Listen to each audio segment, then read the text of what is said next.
ഇന്ന് മോർണിംഗ് വാക്കിനിടയ്ക്ക് നല്ല ഫ്രഷ് മത്തി കിട്ടി. പണ്ടത്തെ പോലെ നെയ്മത്തിയൊന്നും കിട്ടാനില്ലെങ്കിലും കിട്ടിയത് ഫ്രഷ് ആയിരുന്നു. വീട്ടിൽ കപ്പയും ഇരിപ്പുണ്ട്. എന്നാൽ പിന്നെ ഇന്നത്തെ സ്പെഷ്യൽ കപ്പയും നാടൻ രീതിയിൽ പുളിയിട്ട് വറ്റിച്ച മത്തിക്കറി ആക്കാമെന്ന് വെച്ചു. ഇതിലേക്കായിട്ട് പച്ചമാങ്ങ, തക്കാളി, ചെറിയുള്ളി. മീൻകറി താളിക്കാൻ സവളയേക്കാൾ ഏറ്റവും രുചി ചെറിയുള്ളിക്കാണ് കേട്ടോ. അപ്പോൾ എണ്ണം കൂടിയാലും സാരില്ല. പിന്നെ ചെറിയൊരു കഷ്ണം ഇഞ്ചി, ഒരു പീട് വെളുത്തുള്ളിയും ഒരു തണ്ട് കറിവേപ്പിലയും 3 അല്ലെങ്കിൽ 4 പച്ചമുളകും. കുടംപുളി ഇല്ലാത്തതുകൊണ്ട് ഞാനിവിടെ വാളംപുളിയാണ് എടുത്തിരിക്കുന്നത്. നമുക്കൊരു 10 മിനിറ്റ് അത് വെള്ളത്തിലിട്ട് വയ്ക്കാം. 1 സ്പൂൺ മഞ്ഞൾപ്പൊടി, 1 അല്ലെങ്കിൽ 2 സ്പൂൺ നല്ല എരിവുള്ള സാദാ മുളക് പൊടി. കാശ്മീരി മുളക് പൊടി ഇട്ട് കഴിഞ്ഞാൽ നല്ല കളർ കിട്ടും, അത് 1 സ്പൂൺ മതി. 3 സ്പൂൺ മല്ലിപ്പൊടി എടുക്കാം. കുറച്ച് ഉലുവയും അതിനനുസരിച്ച് കുറച്ച് കടുകും.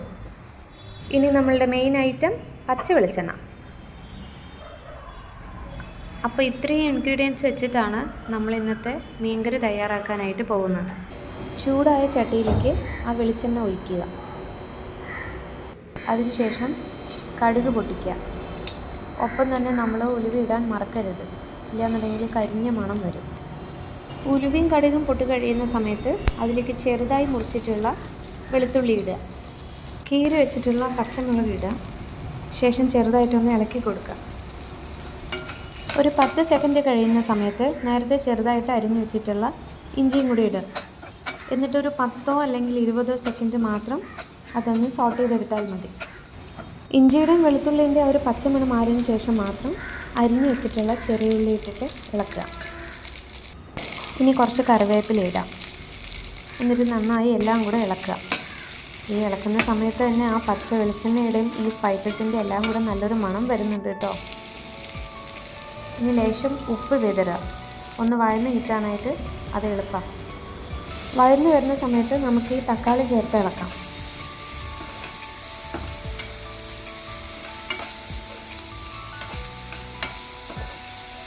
ഇതെല്ലാം ഒന്ന് വാടി വന്നതിന് ശേഷം എല്ലാ പൊടികളും ചേർത്ത് വളരെ ലോ ഫ്ലെയിമിൽ വെച്ചിട്ട് ഒരു 10-30 സെക്കൻഡിനുള്ളിൽ അത് കരിയിപ്പിക്കാതെ ഒന്ന് ഇളക്കിയെടുക്കാം. ഒരുപാട് ഫ്ലെയിം കൂട്ടിക്കഴിഞ്ഞ് കഴിഞ്ഞാൽ ആ പൊടികളുടെയൊക്കെ മണം മാറി ഒരു കരിഞ്ഞ മണമാവും. പിന്നെ ടേസ്റ്റും മാറും, നിറവും മാറും, മണമെല്ലാം മാറും. ഇത് അത്യാവശ്യം നല്ലപോലെ വന്നിട്ടുണ്ട്. അപ്പോൾ നമുക്കിനി പുളിവെള്ളം പിഴിഞ്ഞ് വെച്ചിട്ടുള്ള വാളംപുള്ളിയുടെ വെള്ളം നമുക്കെടുത്തിട്ട് ഒഴിക്കാം.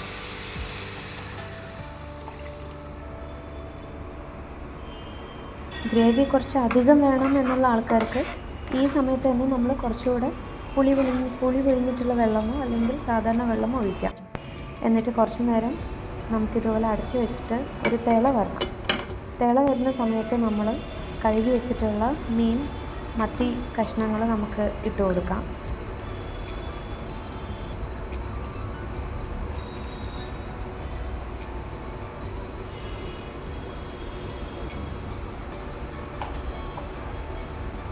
ഈ സമയത്ത് തന്നെ മാങ്ങ കഷ്ണങ്ങൾ ഇട്ട് കൊടുക്കുന്നത് നല്ലതാണ്. കാരണം അപ്പോൾ ആകുമ്പോൾ അതിൻ്റെ ടേസ്റ്റും മണവും ആ രുചിയും പുളിയൊക്കെ മത്തിയിലും കൂടെ പിടിച്ചോളും.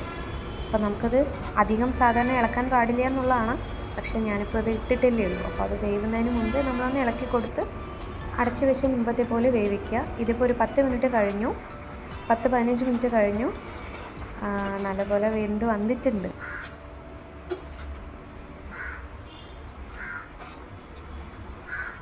അപ്പം മത്തിക്കറി നല്ല വെന്ത് നല്ല മണവും രുചിയൊക്കെ ആയിട്ടുണ്ട്.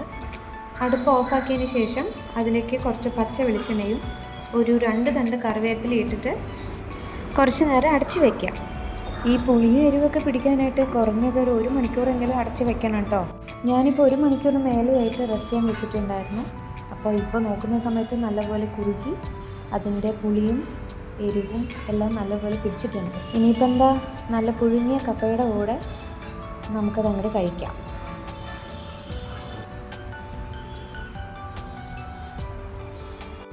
കപ്പയും മീൻകറി എന്ന് പറയുന്ന പോലെ തന്നെ മത്തി വറുത്തത് ആർക്കും ഇഷ്ടമില്ലാത്തതല്ലേ. ഞാനും വറുത്ത് കുറച്ചെണ്ണം. അപ്പോൾ പിന്നെ ഒരു കളർഫുള്ളിനായിട്ട് കപ്പയും മീൻകറിയും 2 മത്തി വറുത്തത് ആയിക്കോട്ടെ എന്ന് വെച്ചു. സോ എൻ്റെ ഇന്നത്തെ വീക്കെൻഡ് ഇങ്ങനെയാണ്.